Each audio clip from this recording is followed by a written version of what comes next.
All right, we've got some vintage horror comics for you. From DC Comics, we have Ghost Castle, Tales of Ghost Castle #1, going all the way back to 1975. We'll show you the front, we'll show you the back. I'm going to shine the light on each of those covers and show you little things like this. You can see somebody crossed out the price on that, so it's got that mark. A little bit of issues here and there on the spine, but we'll let the light show you better than I can tell you as we give it the old wiggle jiggle. And of course, you can always stop, rewind, fast forward, zoom in, do what you need to do. We record this originally in 4K. It gets downscaled to about 1080p by the time it reaches you in most cases, but all around still pretty high def. And of course, we'll show just a few of the interior pages to give you an idea of what's going on. That way you can judge for yourself the quality and condition of the pages. We're moving right along to Ghosts #63. This is also from DC Comics, and from just a few years later in 1978. We'll show you the front cover. We'll show you that back. I do want to point out there are a couple of issues here on the back that you want to take note of. And we'll shine that light on it again. You can also head on over to TheBigToyAuction.com and see the gallery photos. The gallery photos are also high def, and you can zoom in and do whatever you need there. We certainly want you to be able to see everything about that. Check this out, folks. Here's an interesting little piece. It's no Mark Jewelers insert, but it's a cool questionnaire insert that we don't see too often, so that's pretty neat to see right there. And of course, some more of the interiors all around, not too shabby. We're going to move on to the House of Secrets. There is no escape from the House of Secrets, #115 from 1974. This is a 20 center, and it is from DC Comics, as many of the others have been. We'll show you, it's got some wear and tear on this.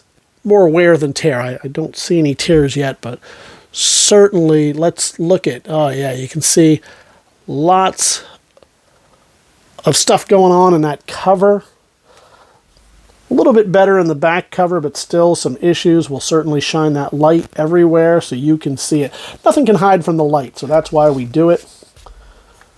And we'll show you a couple of the interior pages just so you can get an idea of it. The other thing that we like to do is oftentimes if somebody's going to write in it, they tend to do it here or here.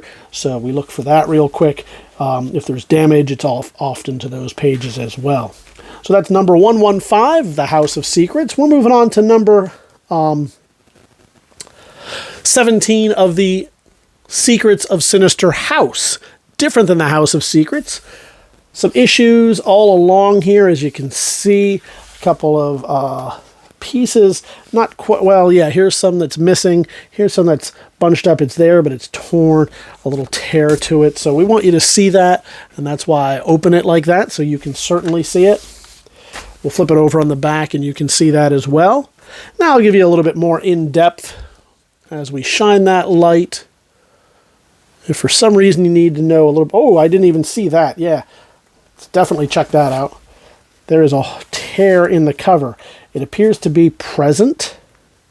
I don't want to mess with it too much. The paper is not particularly brittle, but you can see where something caught on it and somebody's peekabooing through the other side. I'm going to leave it that way so that when we put the sleeve back on it hopefully will not catch, but I want you to be aware of that. And then finally, we will show you just a few of the interior pages. Well, what is going on there? Yeah, I want to see that as well. So a pinhole all the way through, or nearly all the way through, most of the way through. So I want you to be aware of any of those conditions. It's certainly a great readable copy, but for you collectors out there who want it in pristine, we show you that so that you know exactly the condition of it. Journey into Mystery is next. We've moved on to some Marvel, and this is number 11 from Volume 2. 1974. You can see a little bit of paper loss right there on this one, right at the corner. And we'll show the light as it shines all along this cover few issues here and there, especially right here. Some creasing, some spine ticking, as you would expect.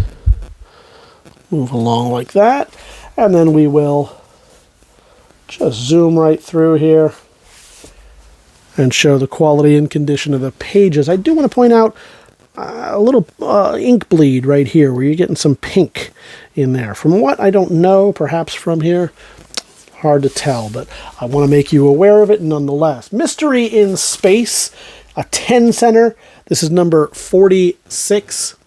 September of 1958. So an old comic book. These are getting hard to find in any condition, especially at a decent price. So I'll flip it over. You can see the front and the back, and I'm going to show you in one moment. This cover is not doing that great. I'll show you that in a moment, but let's see the light shine off the front of it first before we show you the overall condition. We'll do the same with the back. We'll let that light just shine back and forth, the old wiggle jiggle. I'm going to be careful as I open this because, yep, it has come undone. Is it? Nope, it's not. So you can see we're getting some paper loss right here. So it has come undone. It looks like that back cover is hanging on by the barest of threads right there. I want to be careful here. I want to show you that back cover, but I don't want to make it any worse. So it's just barely hanging on there. So I want you to be aware of that. And while we're here, let's show you some of the interior pages because we're here. So you can see it's a little bit browner than I would like, a little bit yellower, perhaps, a little bit more brittle. Again, these are tough to find in any condition at this age. So I'm excited to have this in the collection. It's a nice readable copy, but we're going to be very, very careful, very gentle with that one. And now we've made you aware. Weird Wonder Tales is up next here, number 5 from 1974. We'll flip it over on the back, and you can see what's going on there. We'll show you the front. So it's seen some better days, but it still displays very nicely. The artwork is pretty clear and consistent. You can see it holding up. Some creases here and there, but not too shabby. Back is probably in a little bit worse condition. It's been handled, it's been read. Slight tear right there. But all around a great reader copy and some fun stuff in there. If you love these kind of horror comics, this is a great one to fill a hole in your collection until you can get a nicer one at a much higher price. Tomb of Darkness, number 18 right here. It's from January of 1976.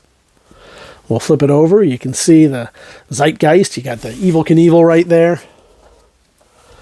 And let's check it out. So a little bit of splitting along that right there. Some creasing here and there. The regular wear and tear you might expect on the spine. We'll flip it here. Could probably use a good cleaning as well. And then we'll just walk you right through. Check out the quality and condition of the interior pages. Before we finish it out here, this is Tower of Shadows from Marvel Comics. This is their king size special, kind of an annual size. We'll show you the front cover. We'll show you the back cover.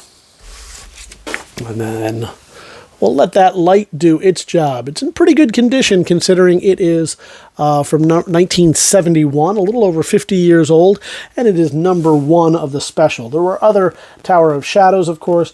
This was a whole 25 cents back in the day. That was a lot of money, but what you're getting inside there is certainly worth it. A little bit of a creasing, bending right here, but because it's square bound, you don't see the staple issues that you sometimes have with a book of this age. And then let's open it up. Surprisingly white pages. And we'll give you a couple of ideas here, quality and condition. So overall, staples are right here. Not a bad copy of this. Certainly one that will fill holes in your collection. A great reader copy and not too shabby a shape.